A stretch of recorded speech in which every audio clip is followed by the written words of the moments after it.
আজ আমরা আমাদের রমাদানের সাধারণত যে সমস্ত ভুল ত্রুটিগুলো হয়, যেগুলোর কারণে আমাদের রমাদান সার্থক হয় না, অর্থবহ হয় না, রমাদানটা তার উদ্দেশ্যকে সফল করতে পারে না, বা আমরা রমাদানের যে আসল উদ্দেশ্য সেটি অর্জন করতে পারি না, যেই ভুলগুলোর কারণে এরকম 20টি ভুলের কথা আমরা আপনাদের সঙ্গে আজকে শেয়ার করতে চাই। এগুলো যদি আমরা একটু মাথায় রেখে এবারের রমাদানটা, আসন্ন রমাদানটাকে কাটাবার চেষ্টা করি, ইনশাআল্লাহ আশা করা যায় এই রমাদান আমার জীবনে একটা ছাপ ফেলে যাবে, আমার জীবনে একটা দাগ রেখে যাবে, আমার জীবনে একটা স্মরণীয় রমাদান হবে, জান্নাতের পথে অগ্রসর হওয়াটা সহজ হবে, আমি একজন ভালো মানুষ হতে পারবো, মুত্তাকি হতে পারবো। আল্লাহ আমাদের সবাইকে সে তৌফিক দান করুন।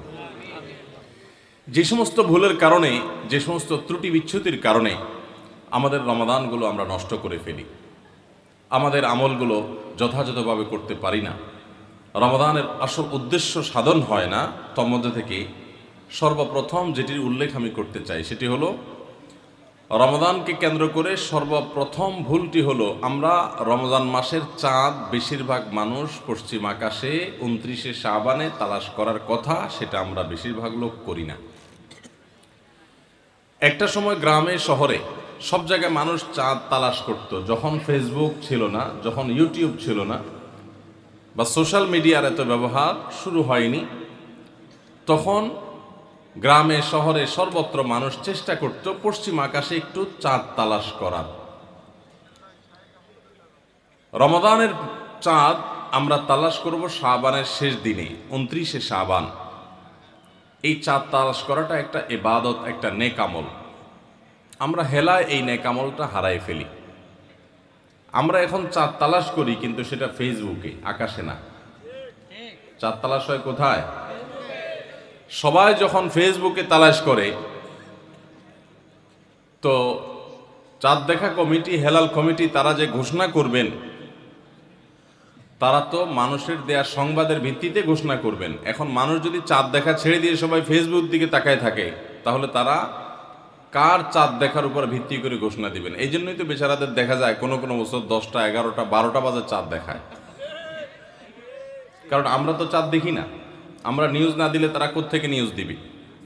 এই জন্য ভাইরা, রমাদান মাসের, রমাদানের জন্য চাঁদ দেখার চেষ্টা যদি আপনি করেন, আর যদি চাঁদ দেখতে নাও পারেন, চেষ্টাটা করছেন, পশ্চিম আকাশে চাঁদ খুঁজছেন, দেখেন নাই, তারপরেও আপনি একটা সুন্নাত আমল করার চেষ্টা করার কারণে, আপনার নেক আমলে চাঁদ দেখার চেষ্টা করার কারণে সওয়াব পাবেন। আর যদি চাঁদ দেখতে পান, তাহলে দোয়া পড়বেন, আল্লাহুম্মা আহিল্লাহু আলাইনা বিল ইয়ুমনি ওয়াল ঈমান ওয়াস সালামাতি ওয়াল ইসলাম। আল্লাহ, এই চাঁদকে আপনি আমার জন্য বরকতময় করে দিন, ঈমানময় করে দিন, শান্তিময় করে দিন, ইসলামময় করে দিন। এই পুরো চাঁদকে, পুরো মাসকে আমার জন্য, এই দোয়া পড়া সুন্নত। তাহলে রমাদান কেন্দ্রিক আমাদের প্রথম ভুল হলো, আমরা রমাদানের চাঁদ সাধারণত দেখি না, কিন্তু এখন থেকে ইনশাআল্লাহ রমাদান মাসের চাঁদ আমরা পশ্চিম আকাশে তালাশ করব। ঠিক আছে তো ইনশাআল্লাহ? দ্বিতীয়ত যে ভুলটি হয় তা হলো, রমাদানের প্রস্তুতি অংশ হিসাবে আমরা বেশিরভাগ মানুষই ভুল প্রস্তুতি নেই। সেটি হলো, প্রচুর পরিমাণে খাবার দাবার কেনাকাটা করে, সেগুলো সংগ্রহ করে বাসা বাড়িতে খাবার দাবারের স্তূপ দিয়ে ফেলা। এটা হলো আমাদের বেশিরভাগ মানুষের রমাদানের প্রস্তুতি। অন্য যে কোনো সময়ের চাইতে রমাদান মাসে অতিরিক্ত খাবার ইত্যাদি কেনাকাটা আমরা করি, এটা রমাদানের যথাযথ প্রস্তুতি না। এই বিষয়ে পারিবারিক মিটিং হওয়া উচিত, ফ্যামিলির সদস্যদেরকে নিয়ে বসা উচিত, যে আমরা এই রমাদানটা কিভাবে কাটাবো। রমজান তো ইবাদতের মাস, তো ইবাদতের মাসে আমরা খাবার নিয়ে এত ব্যস্ত হয়ে গেছি কেন? যে আমাদের ছোলা, চিনি, বেগুন, বেসন, আমাদের যত রকমের আপনার রমজান কেন্দ্রিক আইটেম আছে, সেগুলো কিনে আমরা ভরায় ফেলতেছি বাসা। রমাদান মাসে তো দিনের বেলা আল্লাহ তাআলা খাবারই বন্ধ করে দিয়েছেন, শুধু রাতের খাবার। তাহলে যেখানে দিনের বেলা খাবারের অপশনই নাই, সেখানে খাবার আমরা দ্বিগুণ ত্রিগুণ কিনছি কেন? এটা রমজানের যথাযথ প্রস্তুতি না।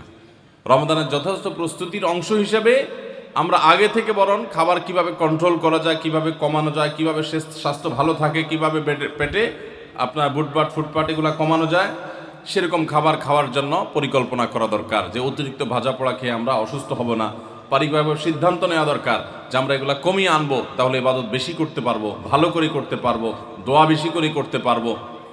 এই জন্য রমাদানের আমাদের দ্বিতীয় ভুল হলো রমাদানের ভুল প্রস্তুতি। অতিরিক্ত খাদ্য মজুত করে, কেনাকাটা করে, বর্জ্যপণ্য স্তূপ করে আমরা রমজানের প্রস্তুতি নেই। এই জায়গাটা থেকে আমাদের সরে আসতে হবে। যদি অর্থবহ রমাদান কাটাতে হয়, এই ভুলটা সংশোধন করতে হবে। নাম্বার 3, অনেক বাবা মা আছেন, তাদের যে সমস্ত বাচ্চারা একটু কষ্ট করলেও রোজা রাখতে পারে, সেই সমস্ত বাচ্চাদেরকে অনেক বাবা মা নিজেরা রোজা রাখতে দেন না। স্কুলের অভিযোগ দিয়ে মাদ্রাসা খোলা, সে অভিযোগ তুলে, তাদের পরীক্ষা চলছে সে অজুহাত তুলে, নানা অজুহাত তুলে আজকাল দেখা যায় 8-10 বছর 12 বছরের বাচ্চারা রোজা রাখতে গেলে অনেক মা বাপ নিষেধ করেন। আমরা আমাদের ছেলেবেলায় দেখেছি, আমাদের চেয়ে যারা বড়, সে আরো বড় মুরব্বী মানুষ আছেন, আপনারা আরো বেশি দেখেছেন, যে আগে বাবা মা ছোট ছোট বাচ্চারা রোজা রাখতে চাইলে তাদেরকে উৎসাহ দিতেন, তাদেরকে অনুপ্রেরণা দিতেন, আগ্রহ জাগ্রত করতেন তাদের মধ্যে, তাদেরকে সাহস দিতেন যে হ্যাঁ, হিম্মত করতে হয়।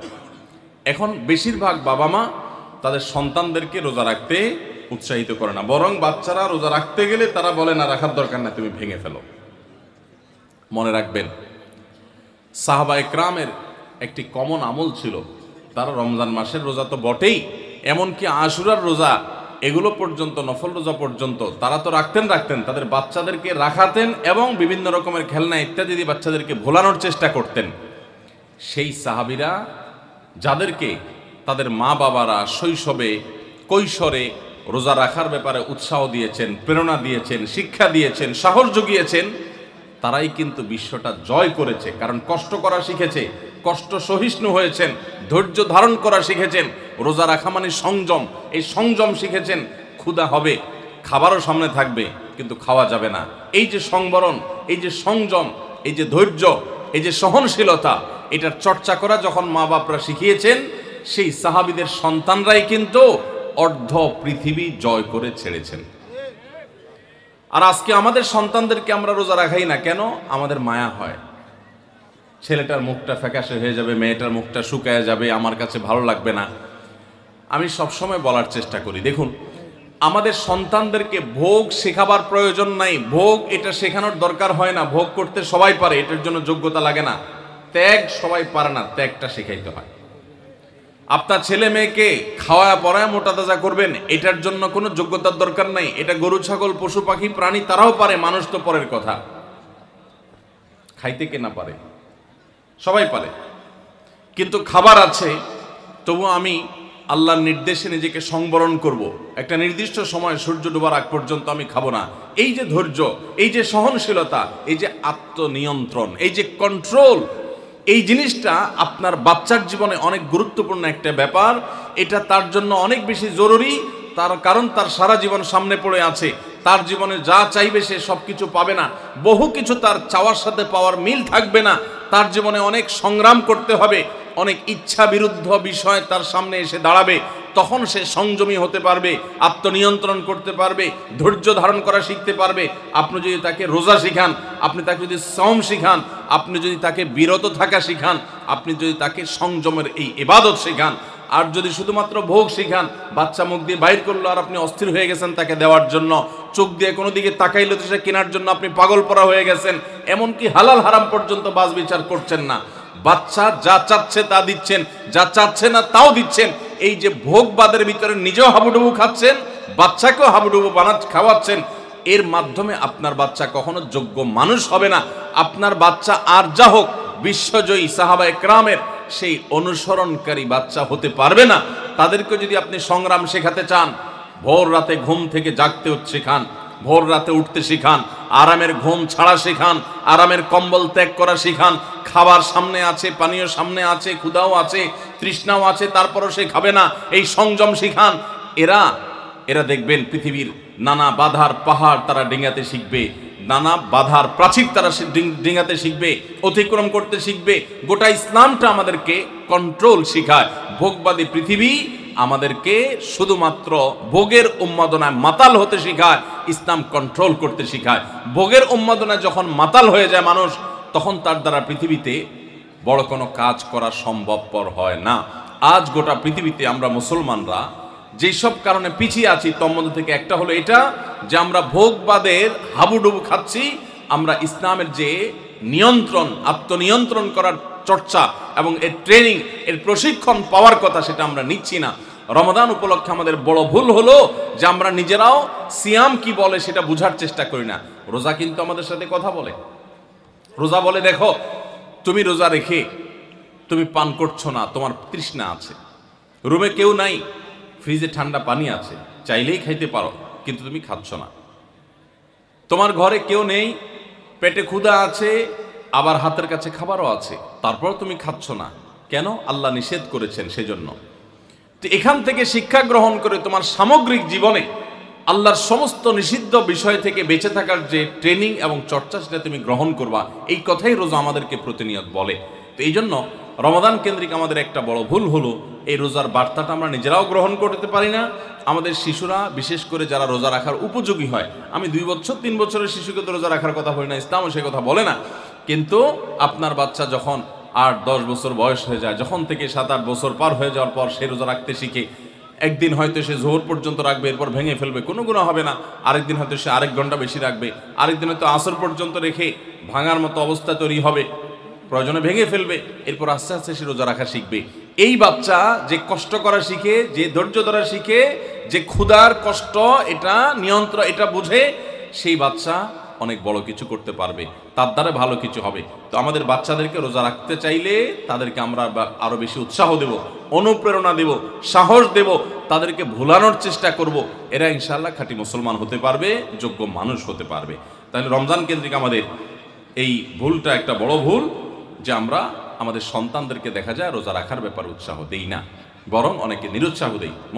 মনে রাখবেন, কোনো বাবা কোনো অভিভাবক যেন বাচ্চাদেরকে নিরুৎসাহিত আমরা না করি। 4 নম্বর রমাদান কেন্দ্রিক আমাদের ভুল হলো আমরা অনেকে মনে করি ভোর রাতে আমরা যখন সাহারি খাইতে উঠি, সাহারি খাওয়ার পর আমাদের মুখে রোজার নিয়ত করা লাগে। এটা আমরা অনেকে এখনো মনে করি, নাওয়াইতু আন আসুমা গাদান, এরপরে কি মিন শাহরি রমাদান। দেখছেন সবার কড়া কড়া মুখস্থ, মাশাআল্লাহ।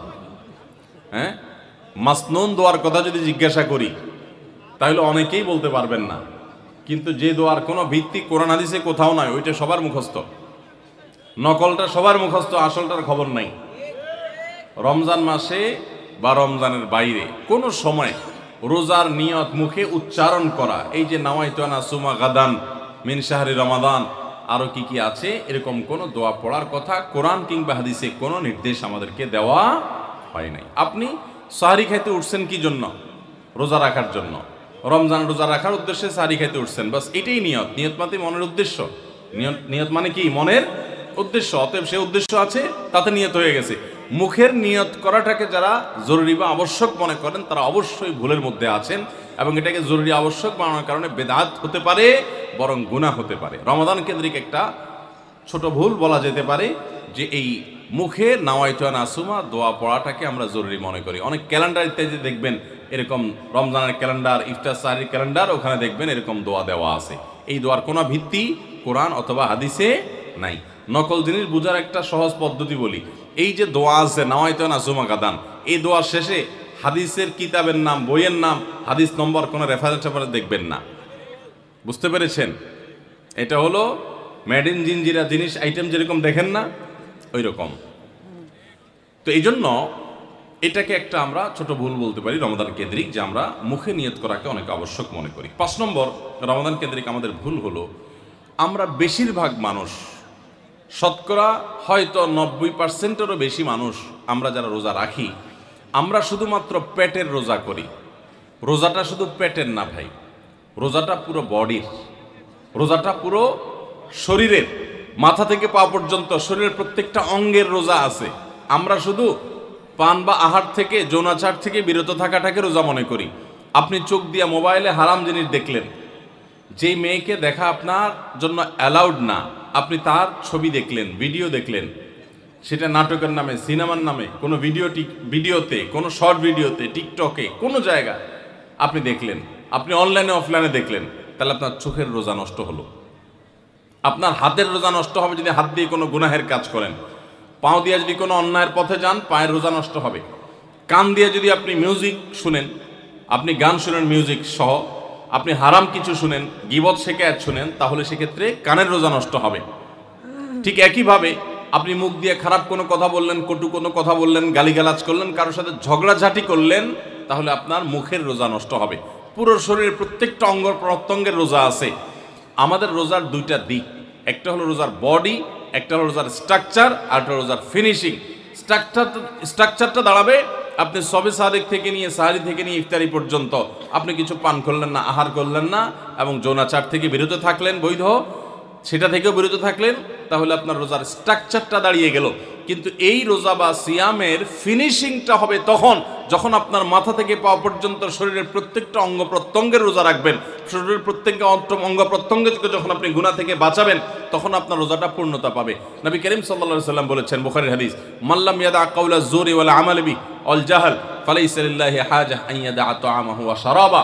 যে ব্যক্তি রোজা রেখে মিথ্যা কথা বাদ দিল না, রোজা রাখছে আবার মিথ্যা কথা বলে, আবার যে ব্যক্তি মিথ্যা কাজ, প্রতারণা, 2 নম্বরই এই সমস্ত বাদ দিল না রোজা রেখে, যে ব্যক্তি মূর্খতা সুলভ কাজ করলো, এই ব্যক্তি রোজা রাখে উপবাস থাকায় আল্লাহর কোনো ঠেকা পড়ে নাই, অর্থাৎ তার নিজের কোনো লাভ হয় না, তাহলে এটা উপোস থাকা ছাড়া আর কি।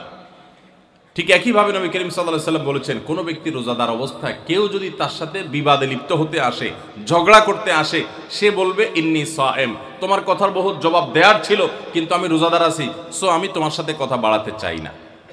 ভাইরা আমার, আমাদের রোজার সবচেয়ে বড় ভুল যদি আপনি আমাকে জিজ্ঞেস করেন, তো আমি বলবো সবচেয়ে বড় ভুল হলো যে আমরা রোজা রেখে নানান পাপাচারে লিপ্ত হই, নানান গুনাহে লিপ্ত হই। আমরা রোজা শুধু পেটের রাখি, আমরা আমাদের শরীরের অন্যান্য অঙ্গ প্রত্যঙ্গের রোজা রাখতে পারি না। রোজা মনেরও করতে হয়, মন দিয়ে কোনো খারাপ চিন্তা করব না, খারাপ জল্পনা কল্পনা করব না, অন্যায় কোনো কিছু করব না, মনের ভিতরে হিংসা রাখবো না, বিদ্বেষ রাখবো না, কারোর প্রতি শত্রুতা রাখবো না, এটা মনের রোজা। আর পুরো শরীর যখন রোজা রাখবে, তখন এই ব্যক্তি হবে এমন রোজাদার যেই রোজার স্ট্রাকচারও ঠিক আছে, ফিনিশিংও ঠিক আছে, পূর্ণাঙ্গ রোজা রেখে এই ব্যক্তি রাইয়ান নামক গেট দিয়ে প্রবেশের উপযোগী। এই ব্যক্তি স্বয়ং আল্লাহর কাছ থেকে কিয়ামতের ময়দানে সেই মহাপুরস্কারের উপযুক্ত। এই ব্যক্তি সিয়ামের মাধ্যমে কোরআন এবং হাদিসে যত পুরস্কারের কথা বলা আছে সবগুলোর উপযুক্ত হতে পারবে। যে ব্যক্তির রোজা তাকে শুধু পেটের চাহিদা থেকে তাকে দূরে রাখে না, বরং শরীরের সমস্ত অঙ্গ প্রত্যঙ্গ দ্বারায় সমস্ত পাপাচার থেকে বিরত থাকার সংগ্রাম করে, নিয়ত করে, চেষ্টা করে এবং সেটা বাস্তবায়ন করে। আল্লাহ আমাদের সবাইকে তৌফিক দান করুন। ভাইরা আমার, তাহলে 5 নম্বরের ভুল বললাম যে রোজা রেখে আমরা অনেকেই নানান রকমের পাপাচার লিপ্ত হই। আমরা এগুলো ছাড়বো তো ইনশাআল্লাহ। আল্লাহ সুবহানাহু ওয়া তাআলা বলেছেন, কেন রোজা ফরজ করা হয়েছে? লাআল্লাকুম তাত্তাকুন, যেন আমরা মুত্তাকি হতে পারি। মুত্তাকি হওয়া, গুনাহ ছাড়া, পাপাচার ত্যাগ করা, এটা রোজার উদ্দেশ্য। এটাই যদি না হয়, তাহলে রোজার কোনো অর্থ থাকতে পারে না।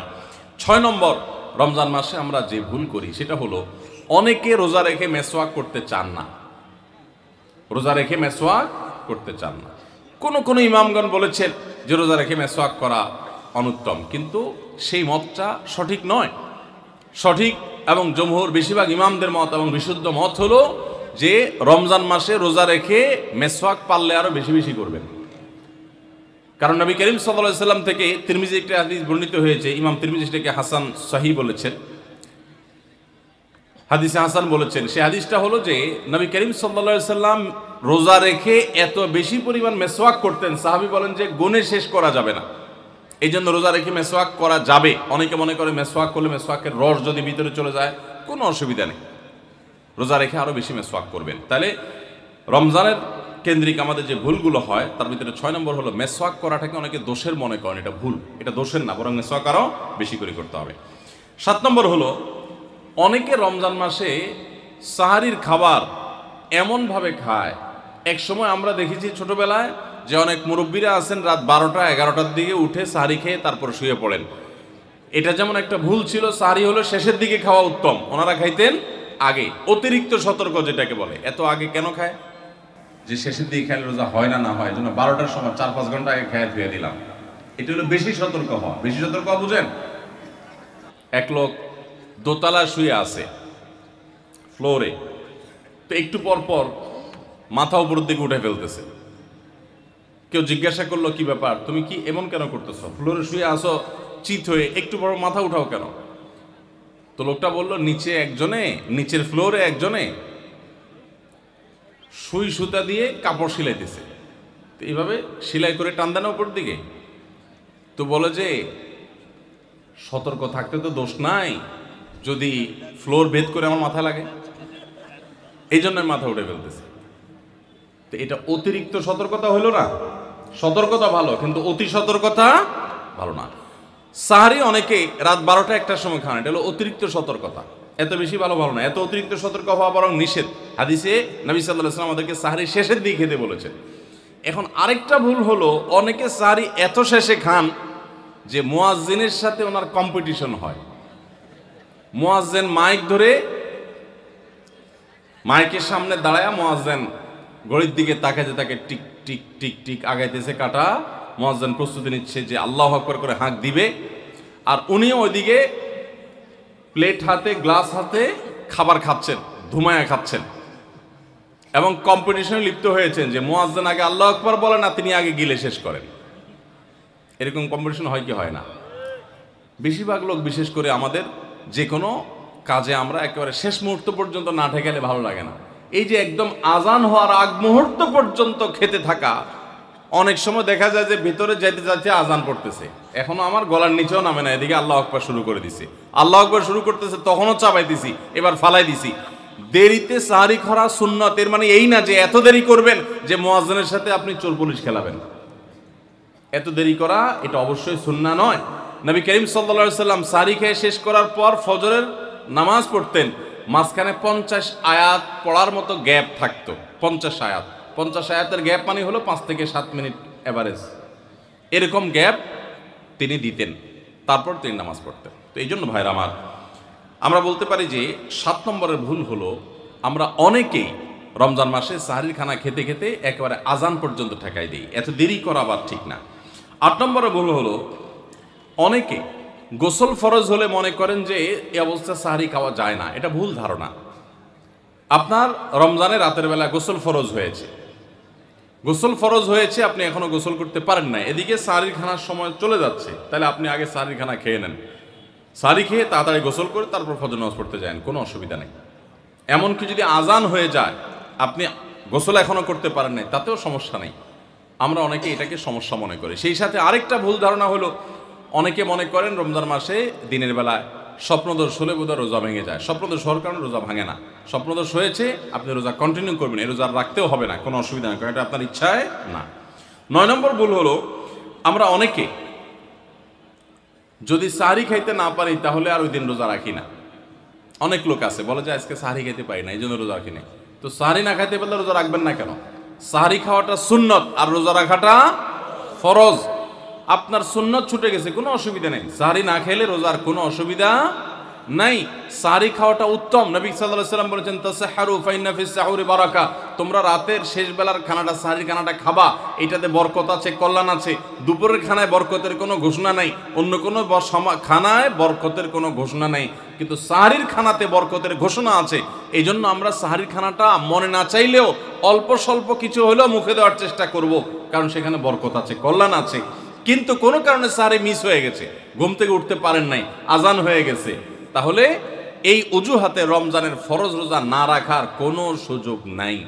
কষ্ট একটু বেশি হতে পারে ওই দিন, তাতে কিছুই হবে না, আমরা একেবারে মরে যাব না। ধৈর্য ধরা শিখতে হবে। ইমানদারকে আল্লাহ তাআলা সবর করা শেখাচ্ছেন রমজানের মাধ্যমে। এই জন্য ভাইরা, কোনোদিন সাহারি মিস হইলে ওই দিন রোজা মিস করা যাবে না।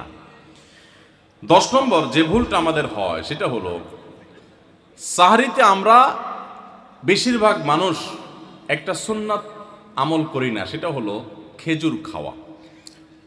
সন্ধ্যার সময় ইফতারিতে যখন আমরা সাহারি খাই তখন তো সবাই আমরা জানি, আমরা ইফতারিতে যখন খেজুর খাই তখন তো আমরা সবাই মোটামুটি জানি যেটা সুন্নত, কিন্তু সাহারিতে খেজুর খাওয়া যে সুন্নত, এটা ম্যাক্সিমাম মানুষ আমাদের দেশে এখনো জানেন না। নবী করিম সাল্লাল্লাহু আলাইহি ওয়াসাল্লাম বলেছেন, নি'মা সাহুরুল মুমিনি আত-তামার, ইমানদারের সবচাইতে উত্তম সাহারি হলো খেজুর। আপনি ভাত খান, ডাল খান, গোশত খান, মাছ খান, যাই খান, 1 পিস খেজুর আপনি যদি অন্তত সাহারিতে খান, তাহলে এটার কারণে একটি সুন্নাত জিন্দা করা সওয়াব পাবেন। খেজুরে প্রচুর পরিমাণ এনার্জি, খাদ্য শক্তি থাকে, এটা আমাদের জন্য নানা দিক থেকে উপকারীও বটে। এই জন্য ইফতারিতে আপনি খেজুর খাওয়ার কথা জানেন, অথচ হাদিসে শুধু ইফতারিতে না, সাহরিতেও খেজুর খাওয়ার নির্দেশনা দেওয়া হয়েছে। এই জন্য এটা একটা ভুল যে আমরা অনেকে সাহরিতে যে খেজুর খেতে হয় এটা জানি না। 11 নম্বর ভুল হলো, সাহরির সময় ভোর রাতের সময়টা হলো দোয়া কবুলের সবচেয়ে মোক্ষম সময়। 24 ঘন্টার ভিতরে দোয়া কবুলের সবচেয়ে আদর্শ সময়, যে সময়ের দোয়া কবুলের সম্ভাবনা সবচেয়ে বেশি, সেটা হলো ভোর রাতের সময়টা। আল্লাহ সুবহানাহু ওয়া তাআলা ডেকে ডেকে বান্দার ক্ষমা ঘোষণা করেন, বিপদ আপদ দূর করেন, অসুখ বিসুখ দূর করেন। এই সময়টা হলো রাতের শেষ প্রহর, ফজরের আগের সময়টা, তাহাজ্জুদের সময়টা।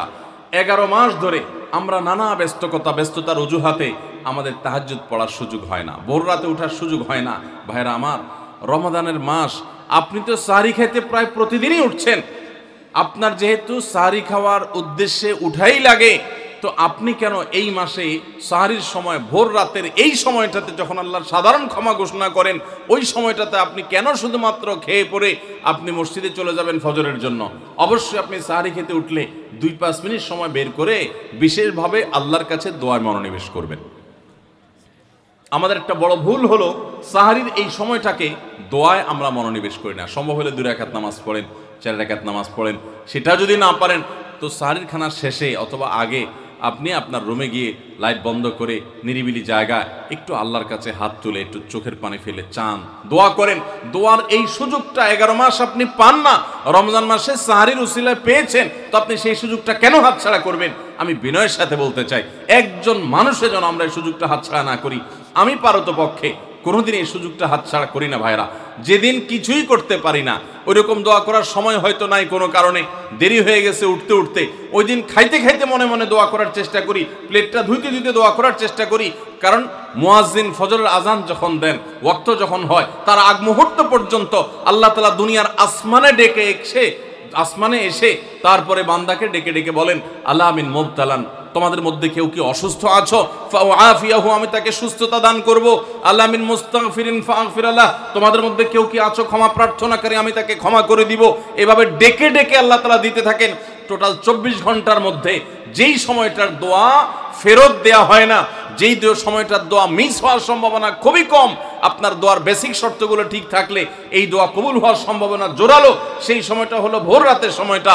রমজান মাসে এই সময়টাতে দোয়ার যে সুযোগ তৈরি হয়, দোয়ার যে বিশাল সুযোগ আপনি পান, এই সুযোগটা হাতছাড়া করে আপনি শুধুমাত্র খেয়ে দিয়ে এই সময়টাকে পার করে দেন, এটা কখনো বুদ্ধিমানের কাজ হতে পারে না। এই জন্য রমজান মাসের ভুলগুলোর মধ্যে থেকে একটা হলো যে সাহরির সময়টাতে, ভোর রাতের সময়টাতে, দোয়া কবুলের গুরুত্বপূর্ণ সময়টাতে আমরা দোয়া তো করিই না। অনেকে ওই সময় আজকাল সাহরি পার্টি বের করেছেন, তামাশা বের করেছেন, অনেকে টেলিভিশনের প্রোগ্রাম দেখেন।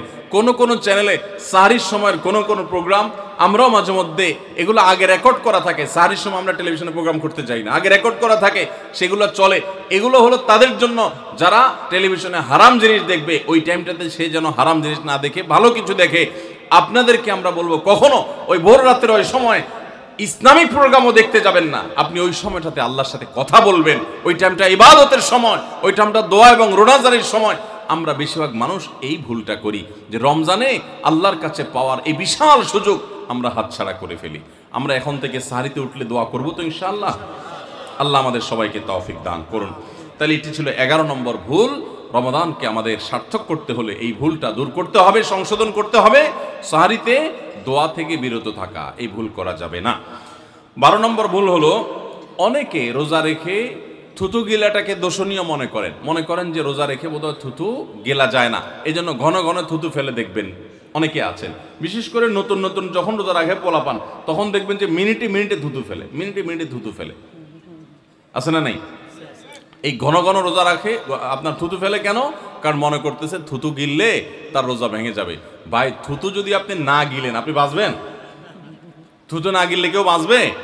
যতই আপনি থুতু ফেলেন, আপনার থুতু তো কিছু না কিছু ভিতরে যাবেই। যদি না যায়, গলা শুকিয়ে গেলে তো আপনি মরেই যাবেন। এই জন্য এটা একটা ভুল যে আমরা মনে করি থুতু ফেলা লাগে। রোজা রেখে রোজার কারণে এক্সট্রা কোনো থুতু ফেলার দরকার নাই। আপনার মুখে বালু চলে আসছে, একটা মশা ঢুকে গেছে, আপনি রোজা আছে, এটার জন্য ভিতরে না যায়, সেজন্য থুতুটা ফেলে দিলেন, এটা ভিন্ন কথা। আপনি বেসিনে গিয়ে ফেলে আপনি একটু পানি ঢেলে দিলেন। কিন্তু রোজা রেখে ঘন ঘন থুতু ফেলতে হবে, থুতু গিলা যাবে না, এরকম কোনো কথা নাই। এটা আমাদের একটা ভুল, রমজান কেন্দ্রিক একটা ভুল। 13 নম্বর ভুল হলো, আমরা বেশিরভাগ মানুষ রমজান মাসে ফজরের নামাজ পড়ে এসে ঘুম দেই। আপনার যদি রাতে ঘুম না পুরে আবার দিনে ডিউটি থাকে, ঘুম একটু যদি যাওয়াই লাগে, তো ফজরের পর পর ঘুমাবেন না। আলহামদুলিল্লাহ আমাদের বাসায় আমরা এটার প্র্যাকটিসটা প্রতি বছর খুব হার্ডলি করার চেষ্টা করি। ফজরের পর পর কোনো ঘুম নেই, ফজরের পর একটু কোরআন তেলাওয়াত করেন। প্রথম প্রথম চোখ ভেঙে আসবে, কারণ আপনি ভোর রাতে উঠছেন, অভ্যাস নাই, তো যাতে চোখে ঘুম না আসে সেজন্য নানান বুদ্ধি বাইর করেন, করে ঘুম দূর করেন, একটু উঠবস করেন। ওই টাইমে বসে ফজরের পরে আপনি তেলাওয়াত করেন, জিকির আজকার করেন, সকাল সন্ধ্যার দোয়াগুলো পড়েন, এটা দোয়া করেন, রমজানের কিছু আমল করেন। এশাকের নামাজের ওয়াক্ত হয়ে গেছে, 2 রাকাত নামাজ পড়ে এরপর আপনি পারলে দরকার হলে শুয়ে যান, কিন্তু ফজরের পর পর শুয়ে যাবেন না। এটা একটা ভুল, কারণ নবী করিম সাল্লাল্লাহু আলাইহি সাল্লাম সকালের এই সময়টার জন্য দোয়া করেছেন, আল্লাহুম্মা বারিক লি উম্মতি ফি বুকুরিহা, আল্লাহ আমার উম্মত জন্য সকালের সময়টাতে বরকত দান করুন, আর ওই সময় আপনি ঘুমায় থাকছেন। তো রমজান মাসে আমরা এটা একটা ভুল করি, এটা আমরা করব না যথাসম্ভব। তারপর 14 নম্বর ভুল হলো, আমরা যারা নিয়মিত আজানের জবাব দেই, আজানের জবাব দেওয়া একটা আমল, আপনারা জানেন তো, মুয়াজ্জিন যা বলে তার সাথে সাথে তা বলা, তার পরপর সেটা বলা। মুয়াজ্জিন যখন আল্লাহু আকবার বলে, তখন আপনিও আস্তে আস্তে করে আল্লাহু আকবার বলবেন। মুয়াজ্জিন আবার যখন আল্লাহু আকবার বলবে, আপনিও আল্লাহু আকবার বলবেন। মুয়াজ্জিন যখন আশহাদু আল্লা ইলাহা ইল্লাল্লাহ বলবে, আপনিও আশহাদু আল্লা ইলাহা ইল্লাল্লাহ বলবেন। মুয়াজ্জিন যখন আশহাদু আন্না মুহাম্মাদুর রাসূলুল্লাহ বলবে, আপনি কি বলবেন? আশহাদু আন্না মুহাম্মাদুর রাসূলুল্লাহ বলবেন। অনেকে সাল্লাল্লাহু আলাইহি সাল্লাম পড়ে, সাল্লাল্লাহু আলাইহি সাল্লাম পড়বেন হলো আজানের শেষে, কিন্তু আজান চলাকালীন আশহাদু আন্না মুহাম্মাদুর রাসূলুল্লাহ বলবেন। সহিহ মুসলিমের আজানের জবাব দেওয়ার অধ্যায়ে পরিষ্কারভাবে নবী সাল্লাল্লাহু আলাইহি সাল্লাম শিক্ষা দিয়েছেন। ইমাম মুয়াজ্জিন যখন বলবে, ইযা ক্বালা আশহাদু আন্না মুহাম্মাদুর রাসূলুল্লাহ ফাকুলু আশহাদু আন্না মুহাম্মাদুর রাসূলুল্লাহ, তখন আমরা আশহাদু আন্না মুহাম্মাদুর রাসূলুল্লাহ বলবো। এরপর হাইয়া আলাস সালাহ হাইয়া আল ফালাহ যখন বলবে, তখন লা হাওলা ওয়ালা কুওয়াতা ইল্লা বিল্লাহ বলবো। এরপর আল্লাহু আকবার বললে তাই বলবো, লা ইলাহা ইল্লাল্লাহ বলার সময় তাই বলবো। তারপরে আজানের জবাব দেবো, দুরূদ পড়বো, দোয়া পড়বো। এই যে আজানের জবাব, এটাতে লাভ হয় কি জানেন? মুয়াজ্জিন আজান দিয়ে যেই সওয়াব পায়, আজানের যারা মুখে জবাব দেয়, মুয়াজ্জিনের সাথে সাথে বলে, তাদেরকে আল্লাহ তাআলা সমপরিমাণ সওয়াব দান করে।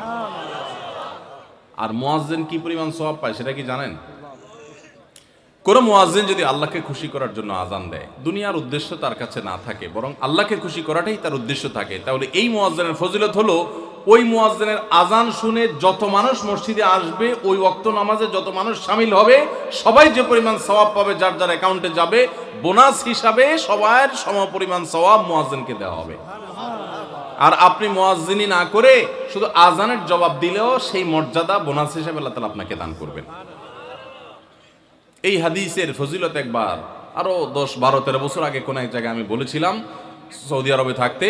তখন এক ভদ্র মহিলা আমাকে বললেন, হুজুর, এই হাদিসটা আপনার কাছ থেকে শেখার পর, জানার পর থেকে আমি মক্কা শরীফের লাইভ আজান নিয়মিত ওই টাইমে, আমি রেডিও শুনি না, মোবাইলে বিভিন্নভাবে লাইভ আজানটা আমি শোনার চেষ্টা করি এবং ওই মুয়াজ্জিনের সাথে সাথে জবাব দেওয়ার চেষ্টা করি। কারণ আমার যখন এটা জানা হলো যে মুয়াজ্জিন যত পরিমাণ সওয়াব পাবে তত পরিমাণ সওয়াব পাওয়া যাবে, তো মক্কার মুয়াজ্জিন সাহেবের আজান শুনে যত মানুষ প্রতি ওয়াক্তে নামাজ পড়ে, এত বেশি নামাজ তো দুনিয়ার অন্য কোনো মসজিদে প্রত্যেক ওয়াক্তে পড়ে না। সো আমি লক্ষ লক্ষ মানুষের নামাজ পড়ার সমপরিমাণ সওয়াব, মুয়াজ্জিনের পরিমাণ পেতে চাই, সেজন্য মক্কার লাইভ আজানটা আমি ফলো করি। আমি অবাক হয়ে গেলাম, মানুষ আল্লাহর সন্তুষ্টির জন্য কতভাবে চেষ্টা করে, অথচ আমরা হেলায় হারিয়ে ফেলি। আপনার মহল্লার যে আজানটা সবার আগে আপনার কানে আসে, আপনার মহল্লার আজান, ওটা জবাব আপনি দিবেন, এরপর বাকিগুলো আপনি দিতে পারলে দিবেন, না দিতে পারলে না। এই যে আজানের জবাব, এই আজানের জবাবটা আমরা অনেকে 12 মাসে একটু আধটু দেওয়ার চেষ্টা করলেও, রমজান মাসে মাগরিবের নামাজের আজান, এটার জবাব নিয়মিত আজানের জবাবকারীরাও দেয় খুব কম। এটা রমজানের একটা ভুল। কেন দেয় না? কারণ সেই আসরের পর থেকে নিয়ে 10, 12 পদ, 13 পদ, 14 পদ ইফতার সামনে নিয়ে বসে যে দাঁত কচকচ কচকচ করতেছিল, হাতগুলো শুধুমাত্র আঁকুপাকু করতেছিল যে কখন আপনার বেগুনি ধরবে, কখন পেঁয়াজু ধরবে, কখন বুটমরিতে হাত দিবে, যখন এই আকুপাকু করতেছিল, সূর্য ডুবছে, মুয়াজ্জিন সাহেব আল্লাহু আকবার হাঁকা শুরু হয়েছে, আর হুমড়ি খেয়ে অমনে ঝাঁপায়া পড়ছে, খাইতে খাইতে কখন আজান শেষ হয়ে গেছে টেরও পায়নি। ঠিক না ঠিক? আপনি খান, ওয়াক্ত হয়ে গেছে, সাথে সাথে আপনি খেলেন, আজান শুনলেন, সাথে সাথে আপনি খেলেন, ভালো কথা। একটু মুখে দিয়ে খেতে খেতে খাওয়ার ফাঁকে ফাঁকে মুয়াজ্জিনের আজানের জবাবটা দিয়ে ফেলেন। কিন্তু ম্যাক্সিমাম মানুষ আমরা এই ভুলটা করি। আমি খেয়াল করে দেখেছি যারা নিয়মিত আজান দেয়, তারাও আজানের জবাব দেয়, তারাও দেখেছি এটা করে না, অর্থাৎ ভুল হয়ে যায়। তাহলে আমরা লক্ষ্য করবো তো ইনশাআল্লাহ, মাগরিবের সময় ইফতারের ফাঁকে ফাঁকে আমরা আজানের জবাব দিয়ে দিব।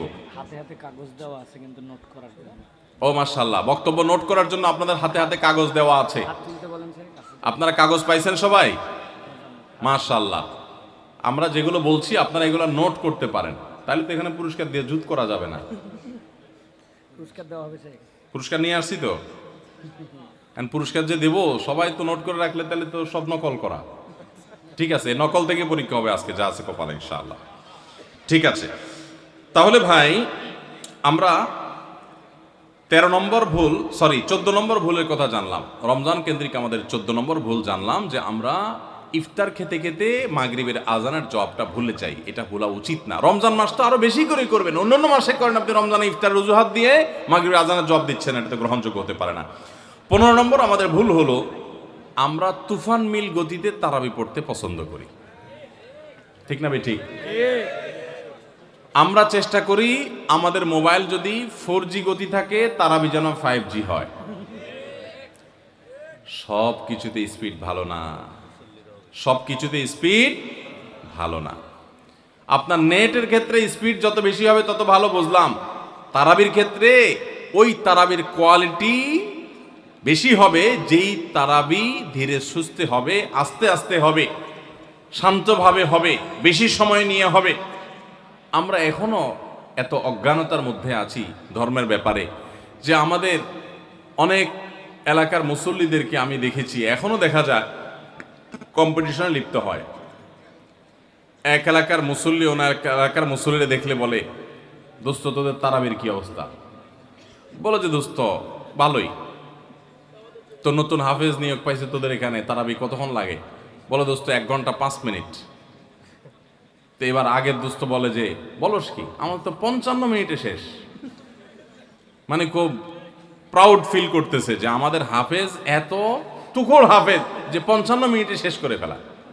শুনেন, হাফেজদের একটা গোমর বলি আপনাদেরকে। গোমরটা হইল, হাফেজদের জন্য তাড়াতাড়ি পড়াটা অনেক সহজ, আস্তে পড়া এটা সব হাফেজ পারে না। বুঝতে পারছেন? যারা গাড়ি চালাইতে পারেন, ড্রাইভিং জানেন, তারা ভালো করে বুঝবেন। গাড়ি জোরে চালাইতে খুব বেশি যোগ্যতা লাগে না, গাড়ি আস্তে চালানোর জন্য যোগ্যতা লাগে। আমি জীবনে যখন প্রথম গাড়ির স্টিয়ারিং হুইল ধরে শেখা শুরু করি, আমাকে ট্রেনিং দিছে নেপালের একজন ভাই, আমার সহকর্মী, সৌদি আরবে ছিলেন, আলেম মানুষ, মদিনা ফারেক, শেখ রিয়াজুল হক। তো উনি আমাকে স্টিয়ারিং ধরে যখন আমি গাড়ি চালানো শুরু করছি, আপনারা যারা গাড়ি চালানো শিখাইছেন বা শিখতে দেখছেন দেখবেন, নতুন নতুন যারা ড্রাইভার হয় একদম বিসমিল্লাহ বলে মানে শুরু করে, যখন সাধারণত রাস্তাঘাট ফাঁকা থাকলে ভোরে এরকম সময় তো চালায়, তো তখন রাস্তা ফাঁকা পায়, আপনার স্ক্যালেটার চাপ দিলে গাড়ি ভোঁ ভোঁ করে দৌড়ায়, শান্তি লাগে, আরো জোরে চাপ দেয়, আরো জোরে দৌড়ায়, শান্তি লাগে। তখন দেখবেন পাশে থাকা লোক বলে আস্তে আস্তে, মানে বেশি জোরে, কারণ আপনি কন্ট্রোল করতে পারবেন না। তো আমাকে তখন আমার ওই ড্রাইভিংয়ের যে শিক্ষক ছিলেন সে ভাই আমাকে বললেন, যখন আমি মোটামুটি চালাতে পারি, অসুবিধা নাই, তখন উনি আমাকে বললেন, আপনার জন্য এখন সবচেয়ে বড় টেস্ট হলো কত আস্তে চালাতে পারেন। বিশেষ করে ম্যানুয়াল গিয়ারের গাড়ি যদি হয়, আর যদি পরীক্ষা হয় সবচেয়ে আস্তে চালানো, তো নতুন ড্রাইভার বেশিরভাগই ফেল করবে, কারণ আস্তে চালাতে গেলে একটু পরে স্টার্ট বন্ধ হয়ে যাবে, ব্যালেন্স রাখতে পারবে না। তো আমি দেখলাম ঠিক আমারও সে একই অবস্থা হচ্ছে, আস্তে তো পারি না। তো আমি বললাম যে ভাই আস্তে যে চালাইতে বলো তুমি, আস্তে তো চালাইতে পারতেছি না ভাই, জোরে তো ঠিকই পারি। তো আমার বলতেছে জোরে পালার জন্য যোগ্যতা লাগে না, তো চাপ দিলেই তো দৌড়ায়, তুমি ব্যালেন্স ঠিক রেখা দেখি কত আস্তে চালাতে পারো। সে আমার গাড়ি থেকে নাইমা বলতেছে আমি পাশে হাঁটবো আস্তে আস্তে, আমার গতিতে তুমি গাড়ি চালাবা, দেখি পারো কিনা। আমি তো পারতেছি না, বলো যে না তুমি এখনো পাকা হও নাই। তো হাফেজদের অবস্থা একই রকম। হাফেজদেরকে যদি বলেন যে ধীরে ধীরে পড়েন আপনারা তারাবিতে, দেখবেন অনেক হাফেজ পারবে না, অনেক হাফেজ পারবে না, অনেকে পারবে, কিন্তু গতির সাথে তা পড়া এটা খুব সোজা কাম। ভাইরা আমার, আমরা তারাবিতে গতি দিয়া যদি পড়ি, অনেক মসজিদে আছে হাফেজ সাহেবরা বেচারারা গতি তো সাধে দেয় না, মুসল্লিদের মুক্তাদিদের চাপের চোটে ওই বেচারারা দৌড়ের উপরে থাকে। হুজুর আপনারা তো দেরি হয় কেন? পাশের মসজিদে মুসল্লিরা চলে আসে আমাদের আগে, রাস্তাঘাটে দোকানে এসে তারা চা খাওয়া শুরু করে, আমরা পরে বাইর হয়ে আমাদের বাণিজ্যতা লাগে যে তোদের হাফেজ বোধহয় ভালো হাফেজ না। বুঝতে পেরেছেন? ওই কপাল পড়ারা বুঝতেছে না যে তাড়াহুড়ো করাটা ভালো হাফেজ হওয়ার লক্ষণ না। তো এই জন্য ভাই, তারাবিতে অতিরিক্ত তাড়াহুড়া করা এটা হলো আমাদের বড় একটা ভুল।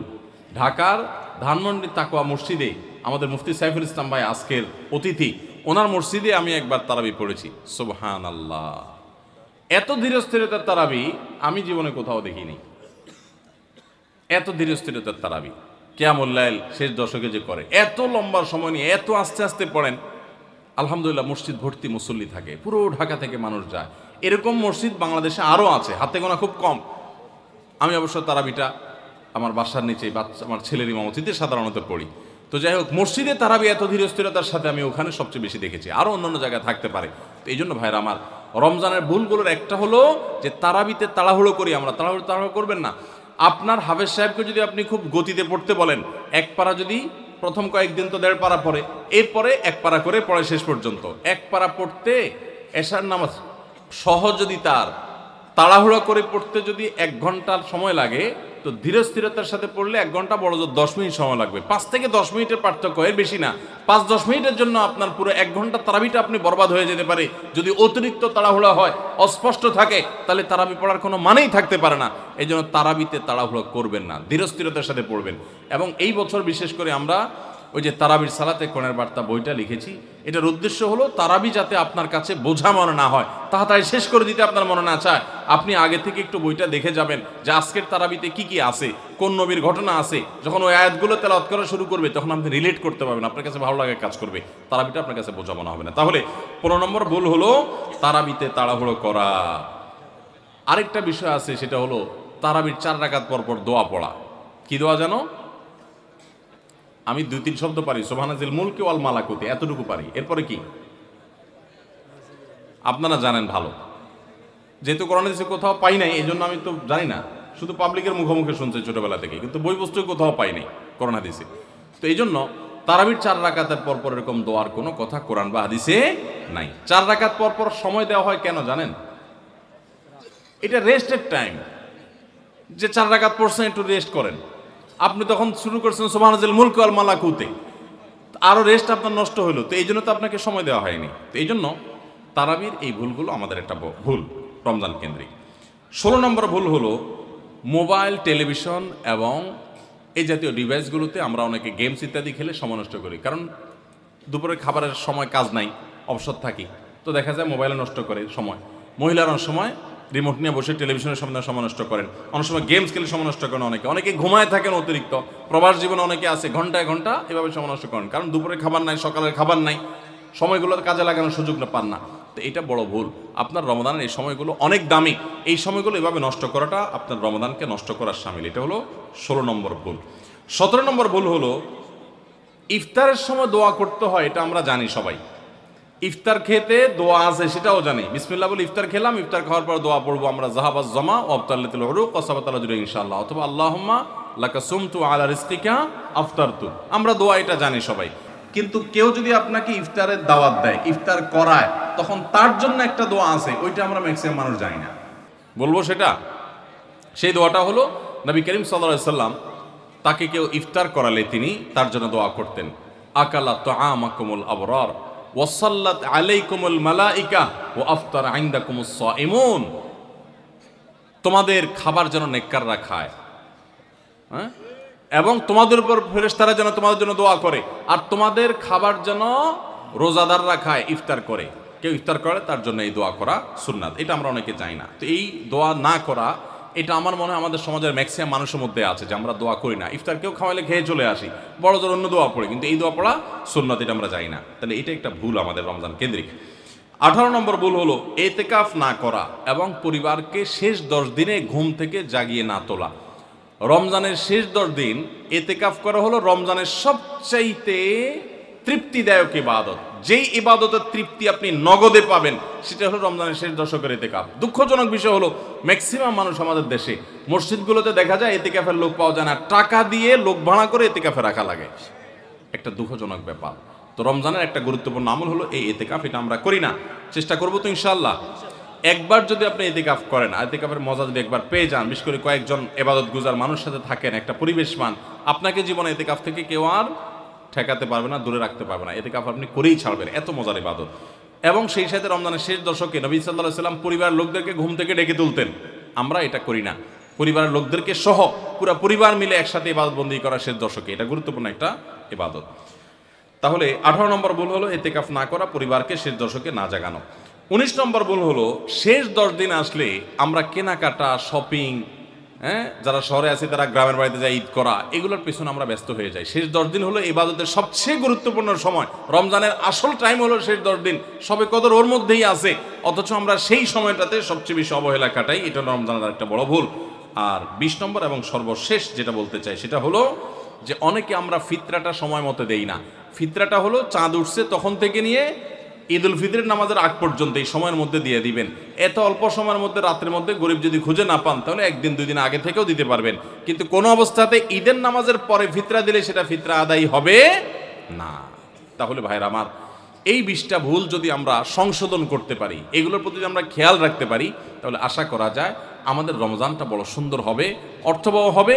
এই রমজানটা আমাদেরকে তাকওয়া অর্জন করাবে এবং সফল এবং সার্থক রমজান আমরা কাটাতে পারবো। চেষ্টা করবো তো ইনশাআল্লাহ। আমি এক নজরে আবারও বলে দিচ্ছি, 1 নম্বরের ভুল হলো রমজানের চাঁদ না দেখা। শাবানের 29 তারিখে রমজানের চাঁদ তালাশ না করা পশ্চিম আকাশে, এটা আমাদের একটা ভুল। 2 নম্বর হলো আমাদের রমজানের প্রস্তুতির অংশ হিসেবে শুধু খাবার টাবার কিনে ভরায় ফেলা, ইবাদতের রুটিন নাই, খাবার নিয়ন্ত্রণ করার ব্যবস্থা নেই, বরং অতিরিক্ত খাবারের ব্যবস্থা করা, এটা আমাদের একটা ভুল। 3 নম্বর হলো আমাদের ছোট ছেলে মেয়েরা যদি রোজা রাখতে চায় তাদেরকে রাখতে না দেওয়া, মায়া করে তাদেরকে রোজা থেকে বিরত রাখা, এটা আমাদের একটা ভুল। 4 নম্বর হলো মুখে নাওয়াইতা নাসুমা গাদান এই জাতীয় দোয়া করাটাকে জরুরি মনে করা, এটা একটা ভুল।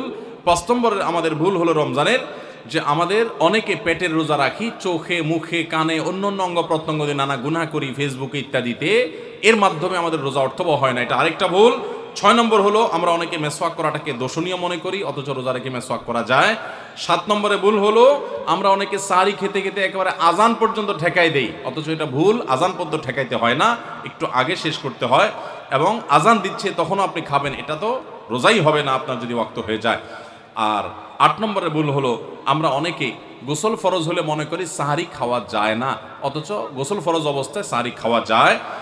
আর 9 নম্বরের ভুল হলো আমরা অনেকে সাহারি খেতে না পারলে ওই দিন রোজা রাখি না, অথচ সাহারি না খেতে পারলেও রোজা রাখা যায়। 10 নম্বরের ভুল হলো সাহারিতে খেজুর খাওয়া, এটা আমরা অনেকে জানি না যে খেজুর খাওয়া সুন্নাত, খাই না খেজুর আমরা, এটা একটা ভুল। 11 নম্বর ভুল হলো সাহারির সময় দোয়া কবুল হয় ভোর রাতে, এটা আমরা বেশিরভাগ মানুষ মিস করে ফেলি।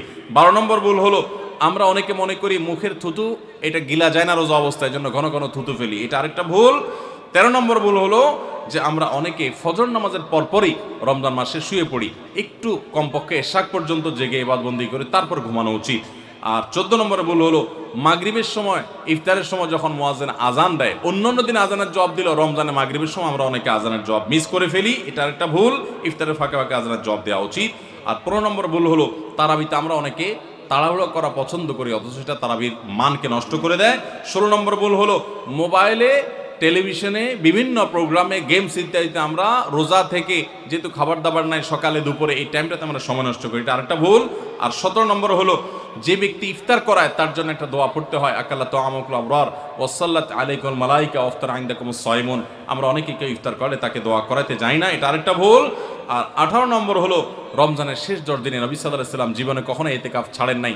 যত বছর তিনি বেঁচে ছিলেন প্রত্যেক বছর রমজানের শেষ 10 দিন তিনি মসজিদে ইতিকাফ করতেন।